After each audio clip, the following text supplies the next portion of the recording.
Hello, and welcome to Season 2, Episode 1 of Predator Radio.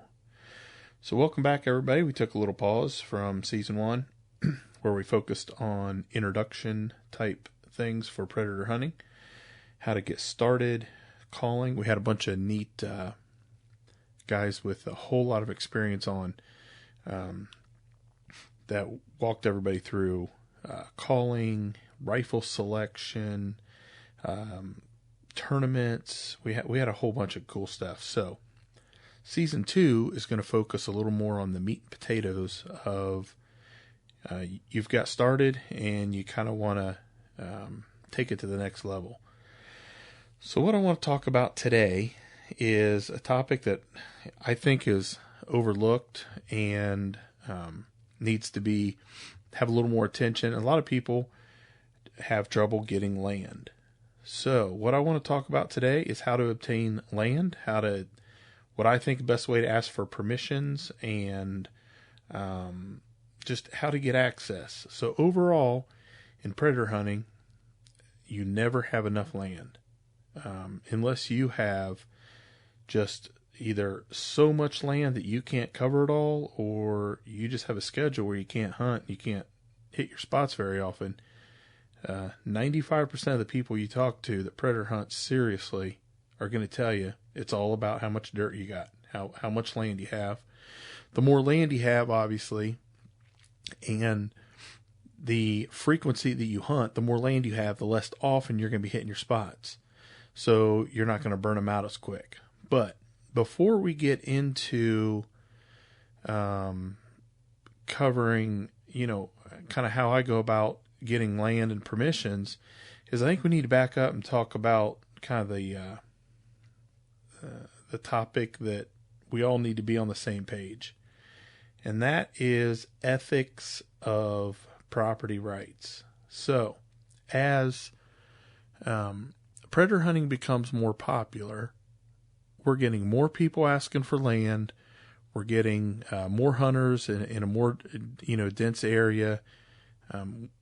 When I started doing this, 10 years ago, you wouldn't hear anybody else out calling. You wouldn't see anybody else, anything. Now that, fast forward 10 years forward, I'm out doing it 4 or 5 nights a week, 52 weeks out of the year. It's not uncommon to, throw out a howl and hear a call howl back. And they thought, that you were a coyote, and you end up calling back and forth to Billy Bob down 3 farms down. So the issue that a lot of people that kind of plagues the industry is ethics and land.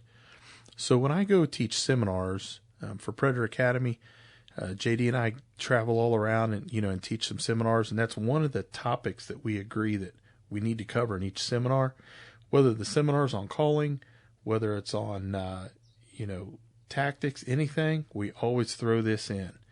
And that is, respecting other people's land. So there's kind of two parts to this. Respecting the property owner's land, meaning respect gates, fences, obviously. We don't want to be damaging their fences, leaving gates open, livestock getting out, all that stuff. That kind of goes unsaid. And I don't think most of the people that hunt, I talk to landowners all over, and I mean all over, like all over the country.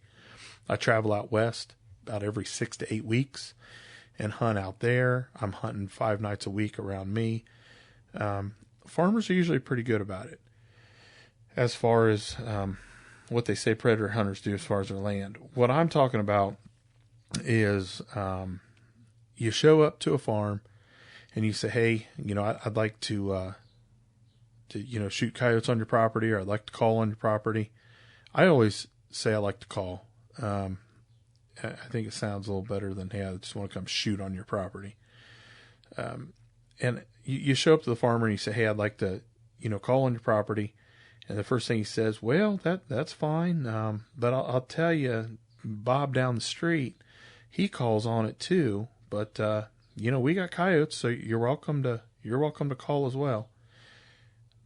The first thing I do when I hear that is I confirm, like, hey, Bob down the street. He's hunting it actively. Like, he's been here in the past 6 months or so. Yeah. He stops by and he calls. Well, the first thing I'll do is, hey, I appreciate the offer to access, but out of respect to who you have hunting it, I'm going to decline. If you ever need anything in the future, or if he backs out, moves, hangs it up, decides not to, here's my card. Give me a call. But it's just a bad idea for two people to be hunting the same land. And the reason is, it really screws both people. So I show up, and I start calling the same farm that Bob calls. Bob doesn't know what sounds I'm using. I don't know what sounds he's using. I don't know his calling style. I don't know how frequently he's hitting it. Some of my farms that I hit very frequently, when I say frequently, I got farms I hit every, probably twice a month as far as for predator management for livestock. So those farms I call significantly different than the farm I hit once every 3 or 4 months. And I call very soft, very subtle, because I'm picking dogs out there. I'm being successful almost every time I go, and that's because I have a plan for how I call. So when you have two people hunting the same property, it's really hard to make that plan of how. I mean, if you're not communicating with him, you're not making a plan at all. You're going in there, throwing out a bunch of sounds. He's going in there, throwing out a bunch of sounds, and what you're probably doing is picking off 1 or 2 dumb coyotes and educating all the rest. And it screws both people. And I think a lot of hunters are so hungry for land that they overlook the, I guess I keep referring back to the word ethics. Like, they overlook respecting the other hunters. And what'll happen is you'll quickly get a reputation. All these landowners talk. They all go to the grain elevator to buy seed. They all go to McDonald's butt crack of dawn to get their coffee. And they all know each other. So as soon as you show up and start, screwing with somebody else's land or making another predator hunter not as successful, and that gets back to the landowner, it'll blackball you pretty quick. And that's just one of the things I can't emphasize enough is there's plenty of land out there. Go out there, establish your own relationships. And I tell the landowners that if I'm first on land, I tell them up front, hey, if somebody else asks to call this property, my style is to only have one person, call at a time. So if you'd rather somebody else call it, it's your land. That's your right. However, do me a favor and call me and let me know so I can back out, and I'll take it off my map list, and I'll stop calling the property if you prefer somebody else come in and do it. Now, with that being said, I've got hundreds and hundreds of stands here in Ohio. I've got tons of land in Oklahoma. I've got land in Kansas, Texas, Indiana, all over. And I have never had a property owner call me and say, hey, I've got somebody else I want to have come in and call this. Now, I have had property owners call and say, hey, my son or my nephew or somebody wants to call coyotes. Would you take him out with you? And that's another advantage, having a good relationship with the farmers, having good equipment, running good thermals and everything. I have a whole guest gun set up. Usually my wife uses it. But if somebody wants to go out with me, I have a whole suppressed rifle set up that they can use right there with me. And that's one of the things you got to do. Like, I hunt alone most of the time. But every once in a while, if a farmer says, hey, sometimes it's even the farmer himself, I'd like to go out and see what you do at night. Man, that's part of keeping those relationships. So you may have to take a farmer out and let him shoot a couple coyotes, or his son or his nephew or whoever. But that networking is what keeps that land access going.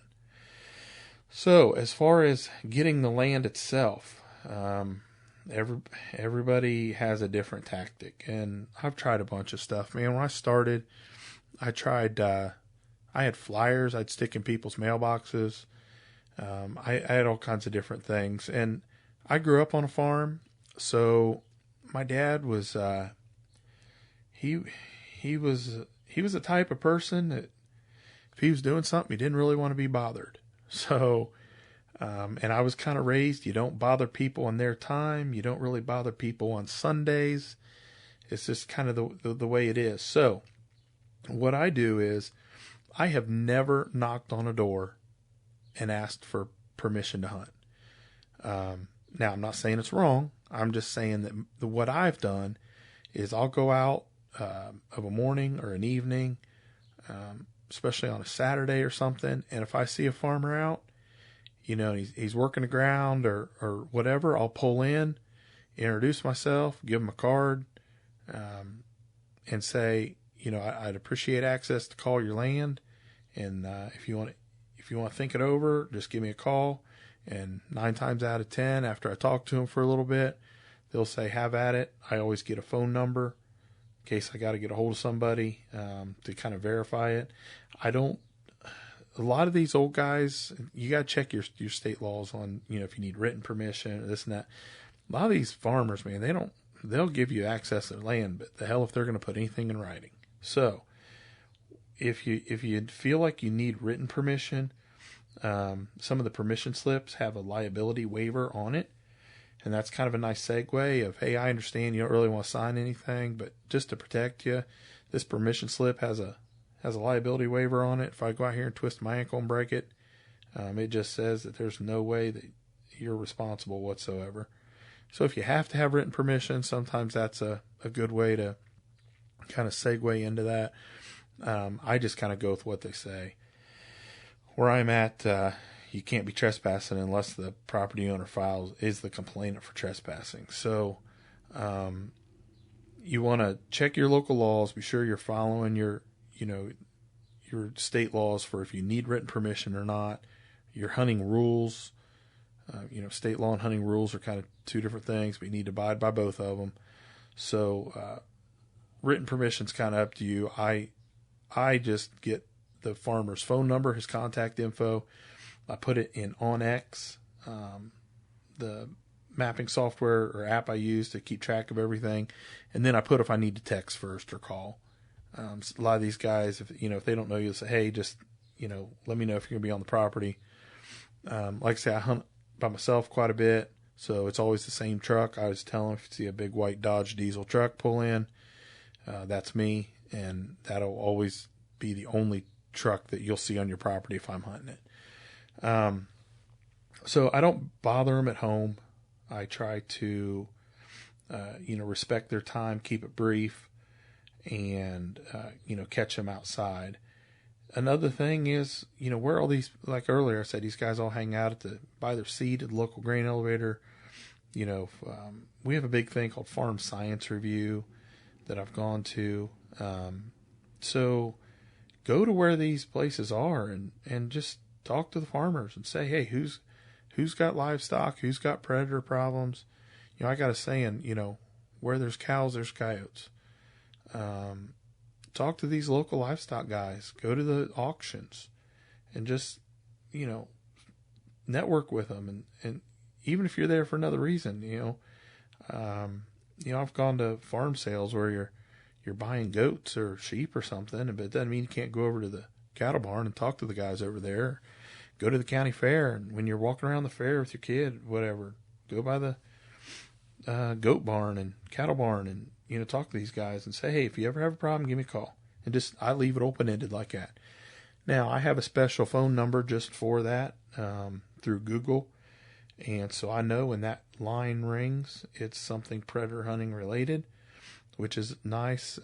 It's a free service you can get through Google Voice, and register a phone number just for predator hunting. And I put those on my cards. And when that phone rings, by golly, I answer it no matter what I'm doing. And it's worked out a lot of times really well. And then, I happen to be in law enforcement. So sometimes when I'm working, I'll run into people. I've got land. Heck, I've had farmers get in an accident before and, say, hey, aren't you that coyote guy? And can you come out on my land? And, it kind of goes from there. So just wherever you're at, remember that You never know who somebody else knows, and I always just kind of throw it out there open-ended. I don't be pushy about it. I don't, try to say, can you give me an answer right now? And I explain, I respect your fences, your gates, your livestock. Another thing, without getting too sidetracked, is if you hunt suppressed, that really, really helps. Now, it really helps your hunting in general, and that's a whole nother podcast. We actually go over that a little bit in Predator Academy. It's not going to burn your land as fast. There's some tactics that you can use where you shoot over top of the call, and the call covers up the shot, so you have much better chances of getting doubles and triples and quads. Doubling up suppressed is no problem. A triple, if you play your cards right, shouldn't be a problem. I luck out and get quads by myself. Maybe every 2 or 3 months, I can end up dropping 4 on a stand if the cards play out right. I'm 100% convinced I couldn't do it unsuppressed. I think that's the difference. Now, there's a whole lot of things I do with call volume and in the shots and everything to try to do that. But the biggest thing is running suppressed. It just really helps. So it helps your hunting in general. It helps not burning your land, how quick you can come back after you shoot as well. However, for this topic of getting access to land, I always tell people, hey, I do shoot suppressed. It shouldn't bother your livestock. You probably won't hear the shot. I run thermal, so you won't see lights out here shining. It should not bother anything on your property. And I think that makes a big difference. Nothing gets people up more in the middle of the night than 2 a.m. and a rifle shot cracks off out in your field. You can bet, even if somebody gave you permission to be out there, they're going to get up and check and see what's going on. So most of my farmers, and when I say most, I mean probably 80% of them never know I'm there. So that leads to topic number 2 of when you get permission, it really helps. Let me back up.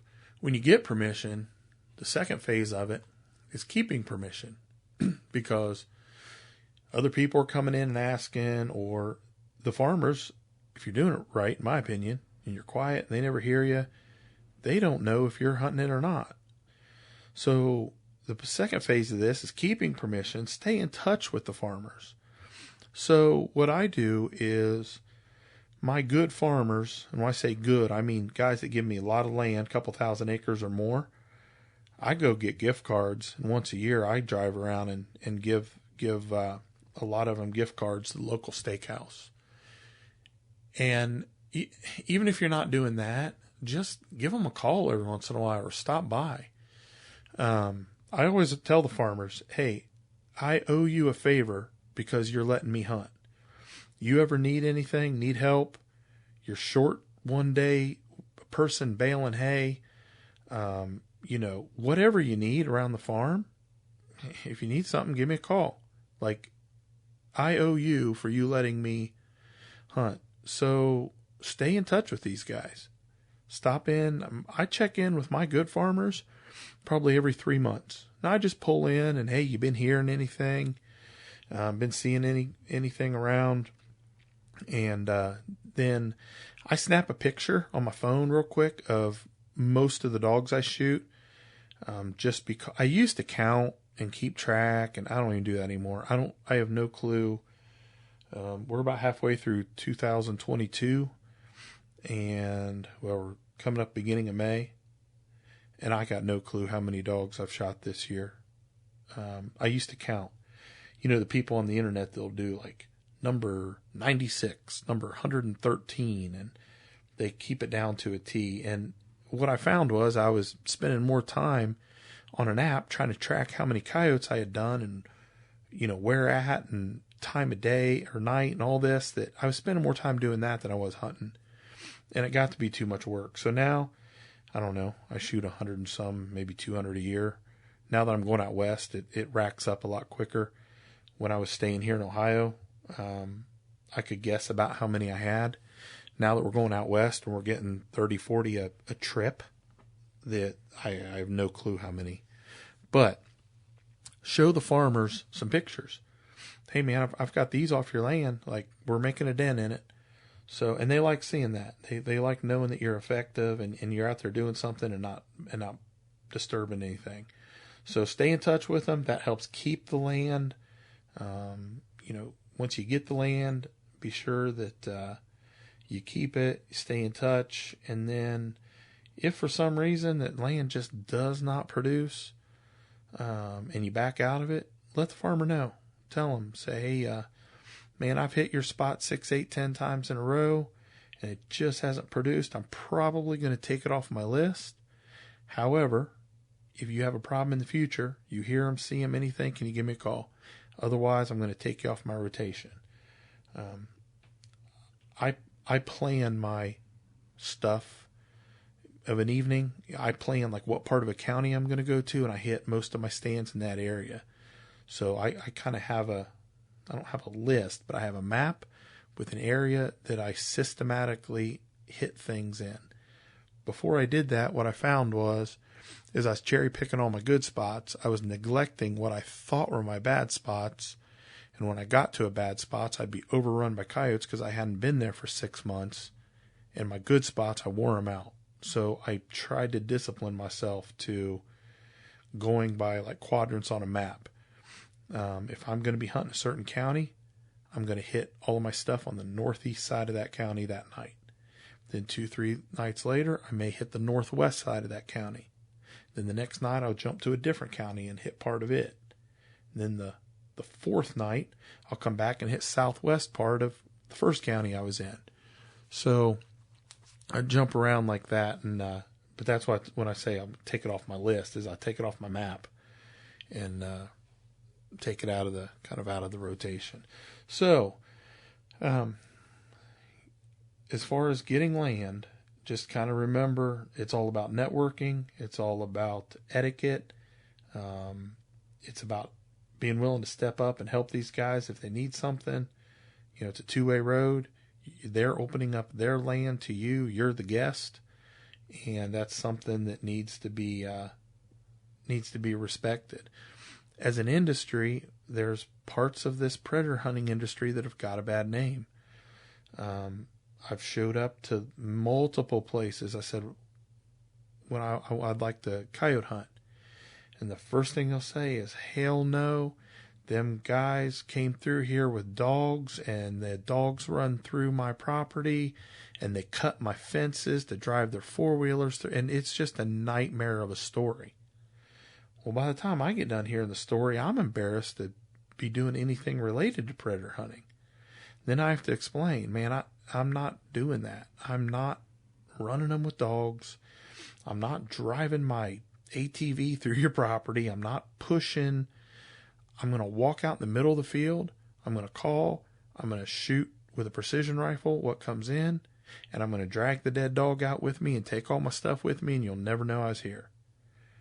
And then once you hear that, a lot of times they'll come around. Some of these guys are so jaded at a bad experience that they're not going to let anybody do anything on their property related to coyotes, and there's nothing you can do about that but respect their wishes. It's their land. But sometimes you are going to have to overcome some obstacles of a previous bad experience they've run across. And that's just kind of part of being an ambassador of predator hunting, is we all have to set a good example. Unfortunately, like any industry, there's bad apples in the basket. And it's not just in predator hunting, it's in everything. I got a lot of people that, I should say a lot, some people that don't care for me because I'm a law enforcement. They don't like law enforcement. Well, that's because some bad apples in our industry probably crossed paths with them, and they have a negative perception, and that's their right. But it's the job of the good cops to come along and try to leave a positive experience with those people and maybe one day change their mind. And it's the same thing with predator hunting. There's guys in the industry that leave a bad taste in some property owner's mouth, and you have to, if you come in contact with those, you just have to do your best to try to change that to a positive, and if not, that's their right. So, in closing, good luck to everybody. Go out there, get as much land as you can. Try to be a positive ambassador to predator hunting. Be a good representative, and good luck hunting, everybody. It's getting to be more popular of a sport, more popular for everybody to do, and there's enough land for everybody. So, be sure to, in closing, be sure to like and subscribe to our Facebook page. Subscribe to Predator Academy on YouTube. Predator Academy is the video version of Predator Radio, but we go in much more depth. And lastly, don't forget to thank our sponsors, or support our sponsors. Without their help, this podcast would not be, it wouldn't be on the air.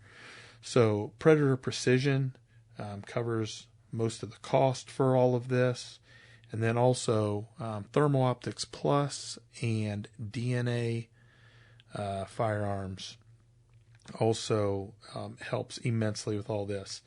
Thermal Optics Plus and DNA are also sponsors for Predator Academy.